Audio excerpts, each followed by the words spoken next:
My stepsister had her eyes on my husband, but my husband was a crazy, obsessive lover. When she once put on a bathrobe and hugged him from behind, he directly broke her arm. Do you know how much effort I put into winning Emma over? If you dare come near me again, it won't be just a broken arm. Terrified, my sister scrambled away on her hands and knees. Later, when I brought Stephen to meet my parents, my stepsister Linda kept staring at him. I knew she had already fallen for my boyfriend. This girl had been stealing from me since childhood.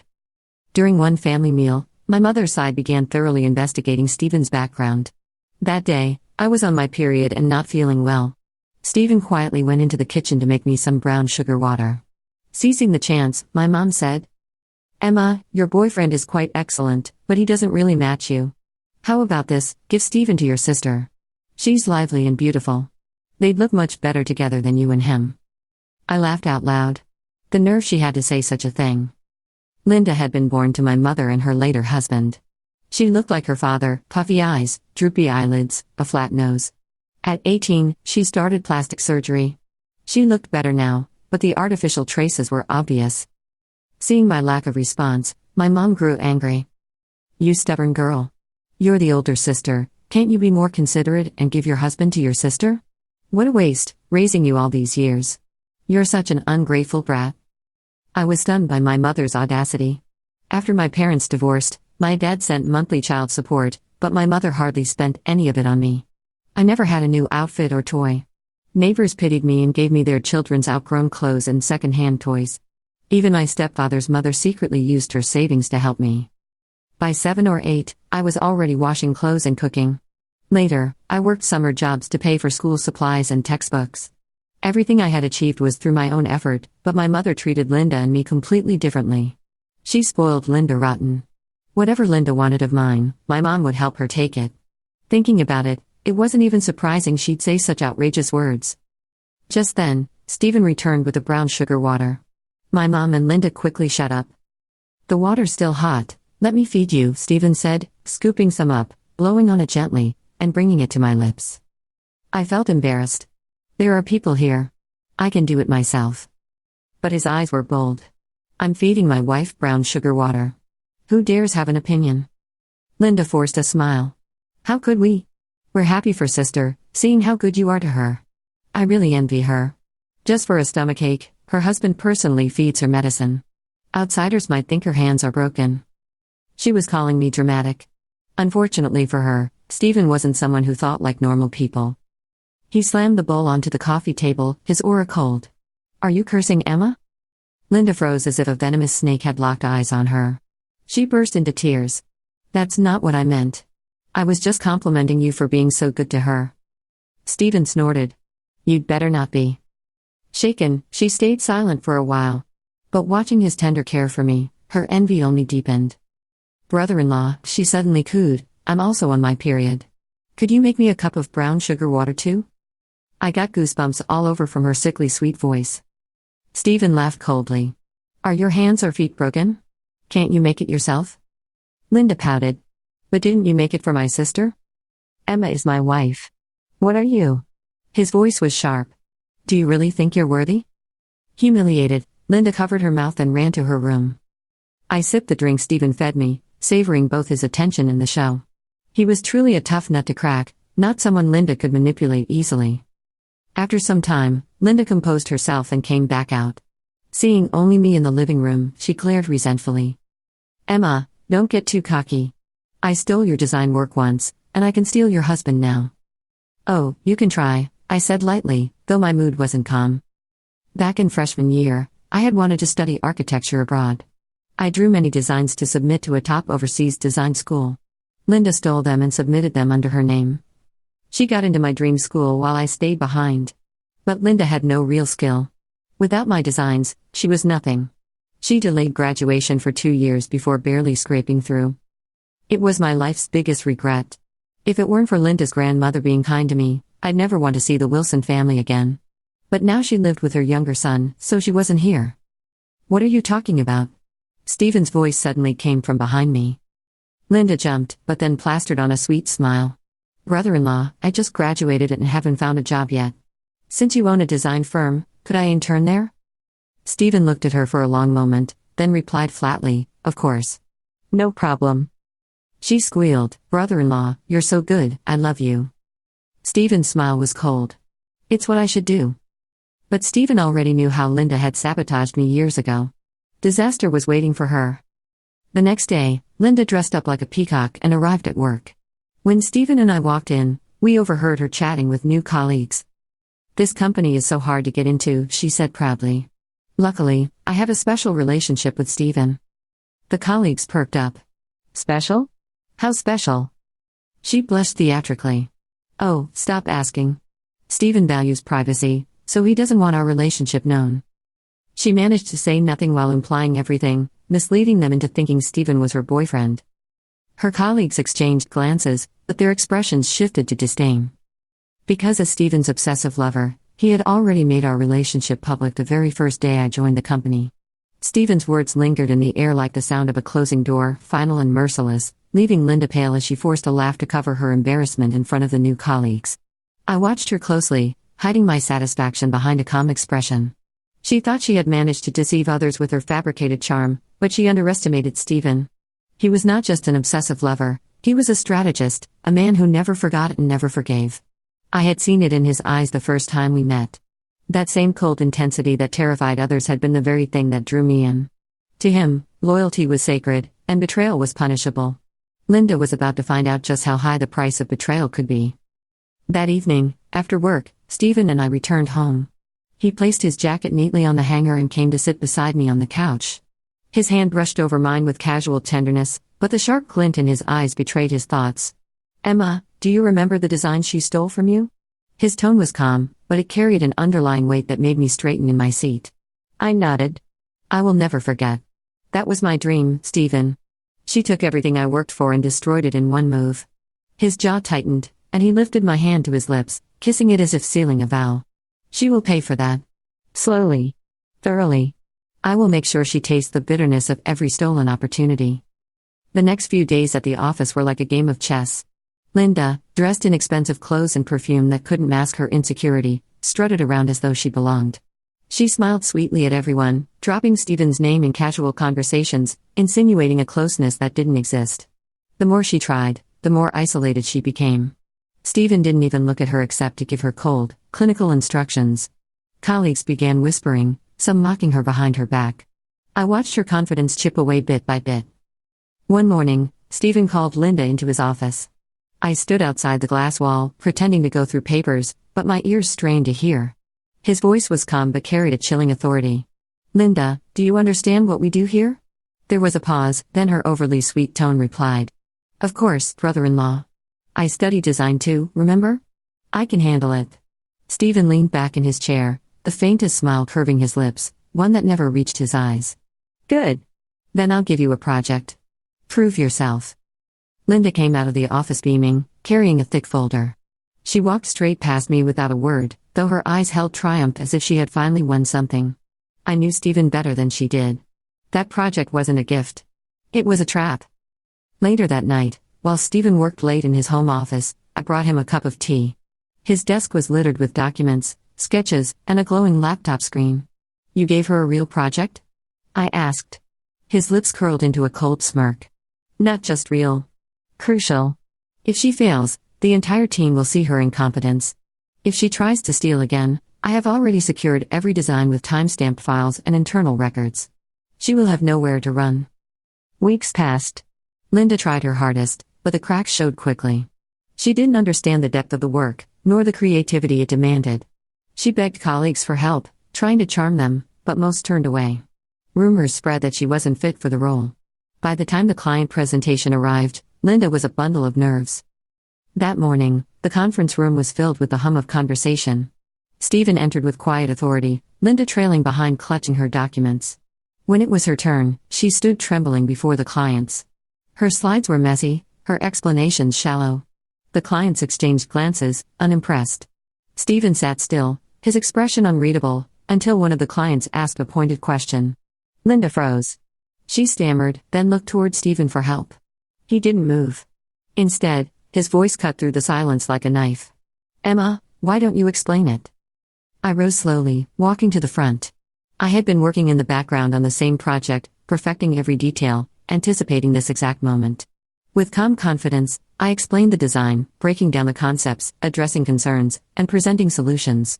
The room transformed from skeptical silence to nods of approval. The clients applauded when I finished. Linda's face drained of color as the reality sank in. She had been set up not by accident, but by design. Stephen stood and shook hands with the clients, his words firm. "You see why my wife leads our design team." The word wife struck hard, leaving no room for Linda's delusions. After the meeting, Linda followed me into the hallway, her eyes red with rage. "You planned this," she hissed. "You wanted to humiliate me." I met her glare with calm composure. "No, Linda. You humiliated yourself. You can't steal your way into talent. Without substance, everything collapses." Her fist clenched, but before she could lash out, Stephen appeared. His presence alone made her flinch. "If you have time to waste on tantrums, then you should resign," he said coldly. Linda's lips trembled. "Brother-in-law, please, I can do better. Just give me another chance." Stephen's expression didn't change. "You had your chance." He turned his back, dismissing her completely. That night, Linda didn't come home. My mother called me in tears, accusing me of being heartless. "She's your sister. How can you let her suffer like this? She told me you and Stephen humiliated her in front of everyone. Do you know how much she cried?" I felt the old bitterness rise in my chest. "She is not my responsibility, Mother.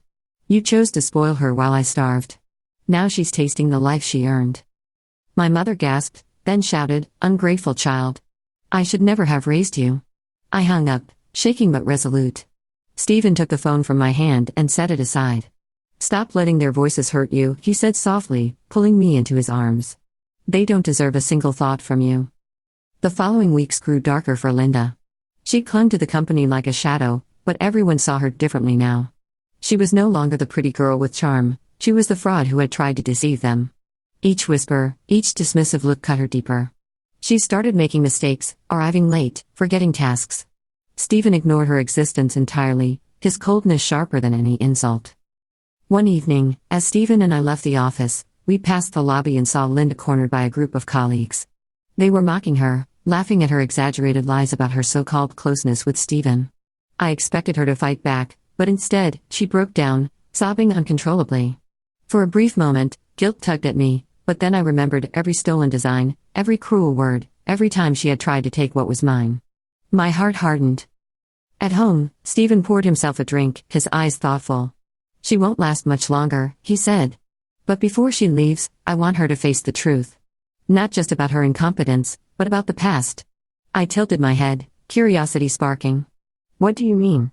He leaned closer, his lips brushing my ear. "I have the evidence of her theft. The original designs, the timestamps, the school records. When the time comes, we'll expose her. Not just to the company, but to the world." His plan was ruthless, but a strange sense of justice stirred within me. For years, I had carried the regret of lost opportunities. Maybe now, I would finally reclaim what was mine. The storm was brewing, and Linda didn't even know she was standing in its path. The week after the client presentation felt like the calm that fools sailors into thinking a storm has passed. Linda arrived at the office in impeccable makeup and a new coat, as if a fresh layer of paint could seal the cracks that had widened in public view. She walked taller than before, but the smile in her eyes did not hold. It wavered and slipped when a colleague turned away mid-sentence, when a manager answered her with a clipped yes, when the receptionist greeted me with warmth and only nodded at her with the professionalism reserved for strangers. I thought she might take the hint and leave, that pride would rescue her before the truth did, but Linda had never learned how to retreat. She only knew how to grasp harder. Stephen began to reorganize the design floor with a steady hand. It was the kind of quiet restructuring that looks like routine maintenance until you notice how deliberate the timing is. Teams were shuffled. Access permissions were updated. The archive servers were audited. The new compliance officer, a woman named Camille with a voice that never rose above calm, walked from desk to desk asking for sample workflows and asking who approved what and when. People grumbled for 2 days and then stopped, because they could sense this was not a fad. It was a new spine in the company's body. One night I stayed late finishing a materials board in the small library that Stephen had built for us when we moved into the duplex. The shelves held fabric swatches and wood samples and little glass bottles with sand from construction sites that had become memories. He came in quietly and placed a glass of warm water by my hand. His tie was loosened and the hair at his temple was damp as if he had rinsed his face to wash off the day. He sat on the edge of the table and watched me work for a minute, saying nothing, that intense stillness of his wrapping around me like a coat. I looked up finally and said what he already knew. You move the compliance net because you expect her to make another grab. He nodded once. Thieves repeat what worked until it does not. She cannot build. She can only take. If you give a thief nothing to take, she will try to pry up the floorboards. He placed his palm over my open sketchbook and then drew it back, a small silent promise that he would not interfere with the lines that were mine. When we go public with this, he said, we go all the way. There will be a complete record. We will not shout. We will show. The next morning an email slid into my inbox from the registrar of the overseas school that had once been my dream. The subject line was dry request for clarification. My chest tightened. The message asked whether I could confirm authorship of a set of freshman portfolio drawings that match work published in our company's newsletter last quarter. Attached were low-resolution scans bearing my old signature, the one I had practiced as a teenager when I still curled the tail of the A. There was a note at the end, polite but sharp, that the school had received an anonymous inquiry suggesting a certificate review for one alumna. I stared at the words until they blurred, then forwarded the email to Stephen without comment. He answered in less than a minute bring everything to my office. On the way there my phone buzzed. It was my mother. Before I could speak, her voice hit me like wind through a cracked window. Emma, your sister is sick with shame. Why are you doing this to her? She is young. One mistake, is that worth destroying her future? My throat burned. One mistake, repeated for years, threaded through my life like wire, binding and cutting. Stephen stepped into the hallway at that exact moment and took the phone from me, pressed the speaker button, and spoke in a voice that could have frozen water. Mom, this is Stephen. Your daughter will not call here again unless she is prepared to speak respectfully. There will be a formal review of academic records and professional conduct. Interference will not change that. My mother sputtered with outrage and then delivered her old verdict: you are an ungrateful child and a bad influence on men.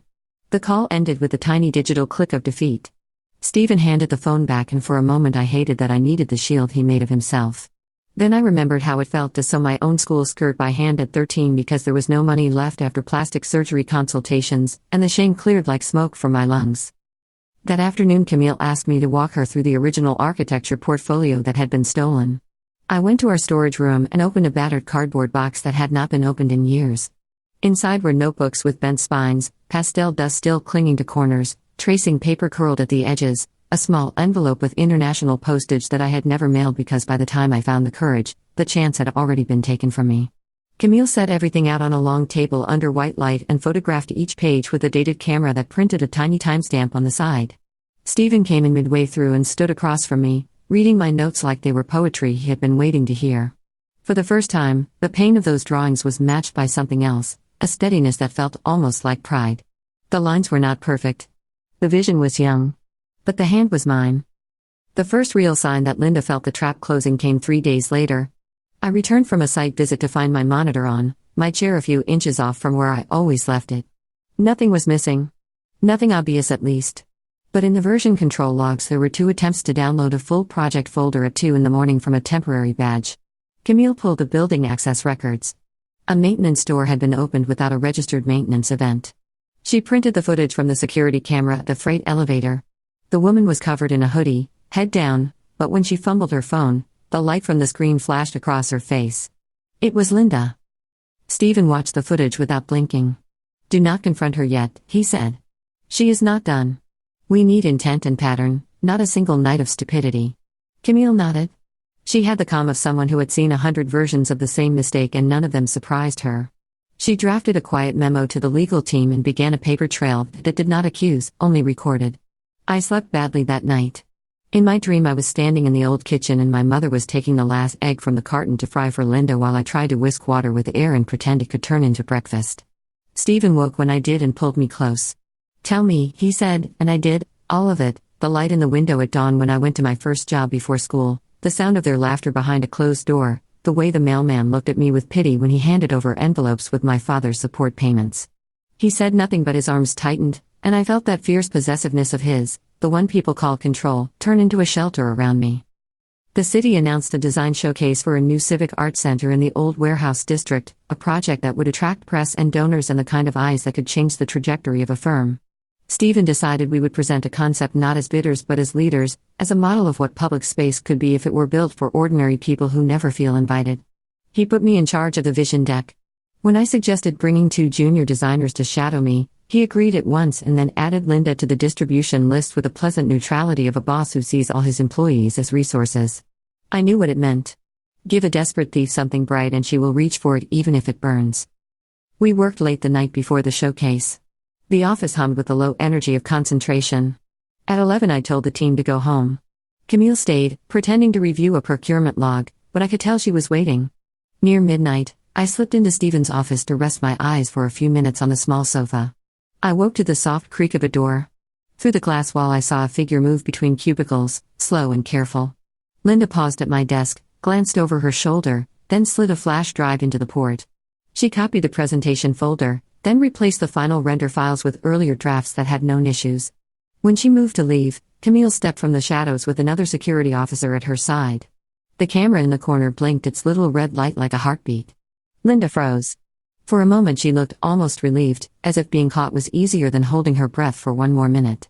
Then she saw me standing behind Camille and panic returned like heat. It was not a loud confrontation. Camille simply asked her to hand over the drive and her temporary badge. Linda tried a smile. I was just backing up for safety. Camille nodded. Of course. She took the drive, placed it in a clear bag, wrote a time and date on a form, and asked Linda to sign a receipt. Linda hesitated, then scrawled her name. Stephen emerged from his office at the end as if he had been asleep in a chair, which he had not been. He looked at Linda with a neutrality I had never seen on his face. There was no anger. Only decision. Go home, he said. There will be a meeting in the morning. She opened her mouth as if to plead and then closed it. She left without looking back. At 8 the next day, she arrived with my mother. They sat in the glass conference room under the company's logo, my mother in a floral blouse that made her look softer than she was, Linda with her eyes swollen from a night of crying. Stephen entered with Camille and 2 board members. I joined them with a small folder. My mother began at once, voice quivering with practiced despair. My child made a mistake because she was desperate for recognition. She was jealous of her older sister who is everything. Please, as family, let this pass. You are a man, you should be generous. Stephen did not sit. The evidence will be reviewed, he said evenly. This is not a family matter. This is theft of company property and sabotage of a public presentation. There will be consequences. He nodded to Camille. She set a screen on the table and played the footage from the previous night.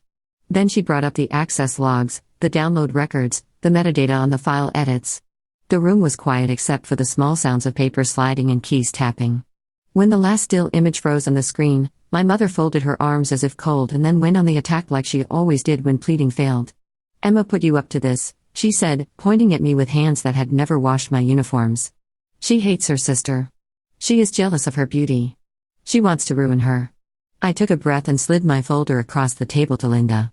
It held the scans from the registrar, photographs of my original drawings, and copies of 2 emails I had found on an old account showing timestamps from the week my portfolio disappeared. The subject lines were simple file review and application draft. The body text carried Linda's turns of phrase and a claim of authorship. Linda looked at them and then looked away, as if the pages were too bright. Stephen spoke quietly. I also have a statement from Professor Hale, who supervised that cohort. He remembers that the portfolio style of one student shifted abruptly mid-year to a voice inconsistent with her earlier submissions. He remembers because he questioned it at the time. The board member on the left, a woman who had started as a laborer before launching her own practice, closed her eyes for a moment as if remembering her own first stolen idea. When she opened them, they were hard. Miss Wilson, she said to Linda, this company cannot trust you with a screensaver, much less a client. You will leave now. Legal will contact you. Security is at the door. My mother rose in a flurry, knocking a pen to the floor. You will hear from our lawyer, she snapped. Stephen answered in a tone that did not rise above polite. We already have. They were escorted out. The room exhaled. I stayed seated as if gravity had doubled. Stephen slid his hand across the table and rested his fingertips on mine. Not to possess. To anchor. There is one more thing to do, he said. We cannot build your future on a quiet, private healing. We have to set the record straight in the world you were kept from. Which is why I invited a guest to lunch. He stood and opened the conference room door. An elderly woman in a navy coat stepped in, small and straight-backed, eyes bright. It took me a beat to recognize her. My stepfather's mother. The woman who had once slipped coins into my coat pocket when she thought I was not looking, who had taught me to stitch a seam straight, who had given me, without words, permission to become something my mother did not choose for me. She held a paper bag to her chest like a treasure. "I thought I would not live long enough to make this right," she said in a voice that wavered but did not break. She opened the bag and took out a slim notebook wrapped in a handkerchief. Inside were photocopies of the drawings that had vanished years ago. On the back of each page was a note in her tidy handwriting where and when she had found it. She had copied them at the print shop where she volunteered and kept the copies in a tin in her closet because she had seen Linda sneaking out with the originals and had been afraid to confront her without proof. "I told your mother," she said, "but she said girls fight over silly things and I should not make trouble. I'm sorry, Emma. I should have made all the trouble in the world." My eyes burned and for once I let the tears come because this was not defeat, it was release. I took the notebook and pressed it to my chest. Stephen thanked her with the kind of respect he rarely showed anyone. He arranged a car to take her home, asked her favorite bakery, and had it deliver enough bread to fill her kitchen. Later that afternoon he sent certified copies of the notebook to the registrar and attached a formal letter requesting a review of the degree granted to Linda Wilson for cause, with a full archive of supporting documents, signed by the firm and the professor who had suspected her. He did not threaten. He did not plead. He simply laid out a record like a set of stairs and invited the world to walk up. The showcase arrived on a clear Saturday morning. The warehouse smelled of paint and coffee. Design boards lined the brick walls. Students with bright eyes asked careful questions. Donors wandered in small clusters like schools of fish, turning together whenever something shiny caught the light. I wore a simple black dress and the first pair of new shoes I had allowed myself to buy without guilt. Stephen moved through the room with the alert calm of a man guarding a perimeter and a heart at once. When our time came, I stepped onto the small stage, took the microphone, and breathed. I told the story of the site, of the people who lived within walking distance, of the invisible borders that make public space feel private to those with money and off-limits to those without. I showed our concept for a central hall that opened like hands, a roofline that collected rain for a community garden, a series of small maker rooms with doors that slid wide enough for a wheelchair and a dream. I did not use metaphors. I used measurements and light. When the applause began, I heard a familiar voice at the back trying to rise above it. It was my mother. Linda stood beside her with a bandage on her wrist like a memory, eyes glassy with the same old mixture of regret and calculation. They had come to make a scene. Stephen turned before I could react. He did not touch them. He did not raise his voice. He simply motioned to security and then to the event coordinator and said the one sentence that closed the door on a decade of chaos. "These guests are not on our list. Please escort them out." They shouted the usual slurs, "ungrateful daughter," "witch," "liar," and then they were gone, their words thinning as the doors swung shut. The donors looked at me with questions, and I looked back with a steady gaze that answered them. Yes, I am fine. Yes, we build despite noise. By the end of the day, the Arts Center committee asked if we would consult formally. The press printed photos of the models and quoted one line from my talk about doors and dreams. Stephen did not smile in the pictures, but he looked at me in one of them with such naked pride that it felt private. We went home in a car filled with foam core and notebooks in a quiet that did not need to be filled. He made me ginger tea and set my shoes aside like artifacts. I lay on the couch and stared at the ceiling and felt something loosening in my chest that had been tight for years. The email from the registrar arrived the following week. It was brief: "A formal review has been opened. We request any additional documentation." There was no promise of outcome. Institutions move like ships, they turn slowly if they turn at all. But there was movement, and it was not away from me. Stephen forwarded the letter to legal and then sent a single-line message to Camille: "Thank you." She answered with the smallest smiley face she would ever risk sending from a work account and went back to building the quiet scaffolding that kept the company upright. Linda, meanwhile, changed tactics. She posted a long note on social media claiming she had been harassed at work, that her brother-in-law had pursued her, that she had rejected him nobly, that I had grown jealous and orchestrated her downfall. She implied, without saying, that there were messages she could release if provoked. Her followers, mostly people who loved the curated images of her face, flooded the comments with sympathy. For a day my hands shook. Not because I feared what she would show. There was nothing. But because lies in the right font can move faster than proof. Stephen saw the post, looked at me, and said, "We will not swim in that water." Then he called our counsel, who sent a demand for retraction with screenshots of her download attempts, a list of witnesses to her boasts about a special relationship, and a declaration signed by every member of my team regarding the night she was caught. The letter was posted publicly on the company site with a simple statement: "We protect our work and our people." The story died not because the internet repented but because it got bored. One evening near sunset, the doorbell rang. I opened it to find my father on the step, hair grayer, eyes softer than I remembered. He held a small box. "I heard," he said simply. "I am late, I know. I did not fight hard enough back then. I thought sending money was enough. It was not." I opened the box. Inside was a mechanical pencil with a tiny engraved line along the clip, the kind architects buy when they feel they have earned it. He cleared his throat. "I kept this for when you would need it." I waited a long time. Stephen stepped up beside me, not possessive, only present. I invited my father in and we sat at the table and talked like people trying to learn a language that should have been theirs from the beginning. It did not fix the past, but it sketched a bridge over it. The next morning a courier delivered a stiff envelope addressed to Stephen and to me. Inside was a notice of intent from a rival firm funded by a developer with a reputation for breaking neighborhoods into saleable pieces. They alleged that our art center concept infringed on a draft they had submitted to a private competition 2 years earlier, a draft that looked like a skeleton version of what we had presented. It was nonsense, but it was aggressive, and it was timed. Someone had passed our deck along a chain of grudges until it reached a hand willing to throw it like a stone. Stephen read the letter and the muscle in his cheek jumped once. Then he set it on the table as if he were laying down a napkin before dinner. "They want to bury your win in noise while the school review is open," he said. "They want you tired." I touched the sleeve of his shirt, felt the tension there, the protective fury of him settling in like armor. "I'm not tired," I said. "I am ready." He looked at me then with the intensity that had first frightened me and later had become the truest thing I knew about him, that unstoppable force that, when aimed at the right target, could move a mountain. "Good," he said. "Because the final act is not them and not Linda and not your mother. The final act is you walking through the door they tried to close and putting your name on it in letters no one can rub off." He reached for my hand and laced our fingers together. "We will answer the letter. We will finish the Arts Center contract. We will send the last notarized package to the registrar. And then we will build something so clean that no one can pretend not to see it." That night I spread new sheets of paper on the dining table and began to draw. Not to prove anything to anyone. To breathe. Lines for a small library room with windows low enough for children to look out of while they read. A bench along a wall with outlets where teenagers could charge their phones without sending a message that only some kids are welcome.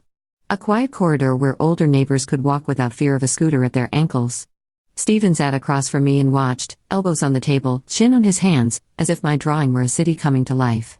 We worked until midnight, stopped for toast and jam in the little kitchen, and then worked again. When I finally put my pencil down, the page was full and my heartbeat was even. Near dawn my phone buzzed with a message from Camille. The registrar scheduled an interview regarding the review. They are taking it seriously. Also, we have a meeting set with counsel about the rival firm's claim. See you at 9. I stared at the screen and felt a strange stillness settle over me. The storm was here. But I was no longer a girl whisking water with air. I had heat now. I had flour in a pan and hands that knew what to do. I looked at Stephen. He nodded once, the smallest of smiles in his eyes, and said what he always said before stepping onto a battlefield that others thought belonged to them. "Let's go take back what is ours." The registrar review date arrived on a gray morning, the kind where clouds hang low like damp wool and the streets smell faintly of rain before it falls. Stephen and I walked together into the stone building of the university where Linda had once paraded her stolen achievements. The corridors were lined with frames of smiling graduates, faces beaming with the confidence of futures they believed were theirs. I wondered how many of them had suffered quietly as I had, carrying the weight of a theft no one believed. My palms sweated but Stephen held my hand firmly, grounding me as if he were saying without words, "You are not that abandoned girl anymore." Inside the conference hall, a panel of 3 administrators and 1 external professor waited. They offered professional smiles, polite nods, the kind of neutrality that hides judgment until the right moment. Linda sat at the far end with a lawyer at her side and my mother behind her, lips pressed thin, eyes darting at me with contempt and fear blended together. I took my seat opposite, Stephen on one side, Camille on the other. The chairwoman began with a recitation of procedure. "The purpose of this review is to determine the authenticity of academic submissions associated with the degree awarded to Linda Wilson," she said. "Evidence has been submitted by both parties. We will hear statements and examine documents." Linda's lawyer stood first. He was smooth, practiced, and immediately began weaving a narrative of jealousy between sisters, of family conflict spilling into academic mudslinging. He argued that any similarities between my old sketches and Linda's portfolio were coincidence, that teenage students often imitate styles, that no theft had occurred. He ended with the assertion that dragging a family quarrel into the university decades later was unfair to a successful alumna. Linda tilted her chin up proudly at his words, as if she could still convince herself that confidence equaled truth. Then it was my turn. My voice trembled on the first word but steadied as I laid out the sequence of events. I explained how I had drafted the designs, how they vanished, how Linda had been accepted into the program I had dreamed of. I placed the photocopies from my stepfather's mother onto the table, each page stamped and dated from years before. I handed over the registrar's own scans with my early signature, the one that matched the notes in my original sketchbooks. Camille displayed the version control timestamps from our firm, proving my style and authorship over time. Finally, Stephen read aloud the letter from Professor Hale, affirming that he had suspected dishonesty years ago, but lacked evidence then.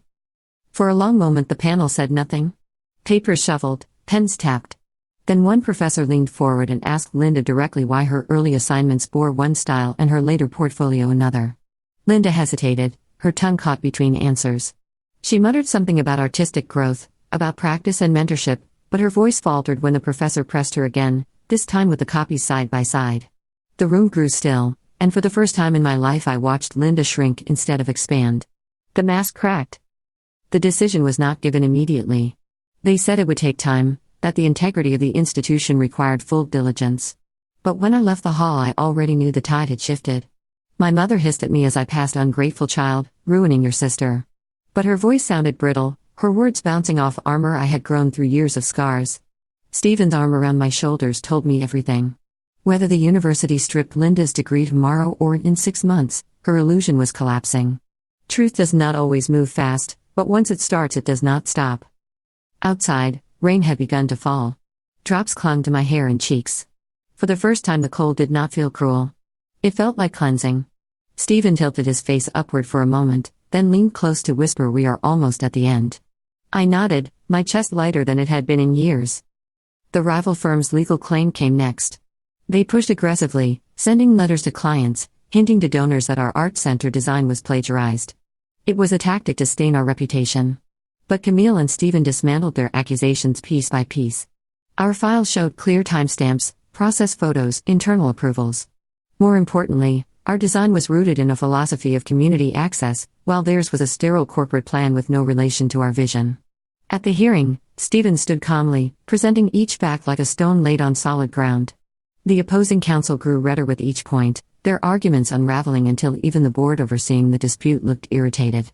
By the end, the claim was dismissed, and the rival firm's attempt at sabotage backfired, damaging their credibility instead of ours. When the news reached the press, journalists dug deeper. They discovered Linda's social media posts, her false claims, the inconsistencies in her career. Stories began to appear not about me but about her deception, her manufactured beauty, her fabricated talent. Sponsors quietly withdrew. Influencer partnerships dried up. She went from being praised to being whispered about as a fraud. My mother tried to defend her online, but the internet is ruthless. Their words turned back on them, mocking their desperation. For once I did not feel pity. I felt release. The Arts Center project blossomed. Our presentation was chosen as the official design model, and we were commissioned to lead development. Donors pledged funds. Local leaders expressed gratitude. The warehouse district that once smelled of rust and silence would become a hub of light and laughter. I walked through the site one evening as construction prepared to begin, and I ran my hand along the rough brick walls. I thought of the girl I once was, stitching her school skirt alone, and whispered to her, "You made it here. You are not invisible anymore." Stephen never softened in his vigilance, but he smiled more often now, small rare smiles that only I saw. He would watch me lead meetings, present to officials, sketch late into the night, and his eyes would hold a kind of reverence that even I found difficult to accept. Sometimes I would tease him, "You look at me as if I hung the stars." He would answer, "You are my stars." It was possessive, yes, but it was also true. He had chosen me not just as his wife but as his partner, and together we had built something no one could steal. The final blow to Linda came quietly. Months later, the registrar issued its decision. Her degree was revoked for academic dishonesty. The letter was clinical, without malice, but it might as well have been thunder. Her lawyer withdrew. Opportunities vanished. Employers no longer returned her calls. She attempted to reinvent herself online under new names, but the stain of exposure followed her. My mother blamed me publicly until her voice lost its audience. They faded into the background of my life like noise from a house I no longer lived in. On the day the art center opened, children rushed across the polished floors, their laughter echoing under the roof I had designed. Elderly neighbors sat on benches, their eyes wide as they realized this place belonged to them too. Teenagers plugged their phones into wall outlets while chatting, unafraid. Volunteers guided visitors through studios filled with light. I stood at the entrance, watching the stream of people, my heart heavy and light all at once. Reporters asked me how it felt. I said simply this was always meant for the people outside the door. Now the door is open. Stephen stood beside me, his hand warm at my back. He spoke quietly so only I could hear. This is the future you were meant to have. Not stolen, not borrowed, but built. I turned to him, tears in my eyes, and whispered thank you. He shook his head no. Thank yourself. I only removed the stones. You walked the road. As the evening drew to a close, the hall filled with golden light from the sunset. My stepfather's mother arrived, leaning on a cane, smiling proudly. She pressed my hand and said I knew you would build something. I just did not know it would be this big. My father was there too, quietly watching, his eyes soft with regret and pride mingled together. For once, the family I chose and the fragments of the family I was born into stood in the same space, not as torment but as witness. I realized then that revenge had never been the true end. Justice was important, but what mattered more was the freedom to create, to live without the weight of stolen years. Linda had tried to take my future, but all she had done was delay it. In the end, what was mine found its way back. Not because of her downfall, but because of my persistence. That night, after the last guest left, and the lights dimmed, Stephen and I stood alone in the vast hall. The echoes of the day lingered around us. He pulled me into his arms and whispered, "You are finally home." And for the first time in my life, I believed it.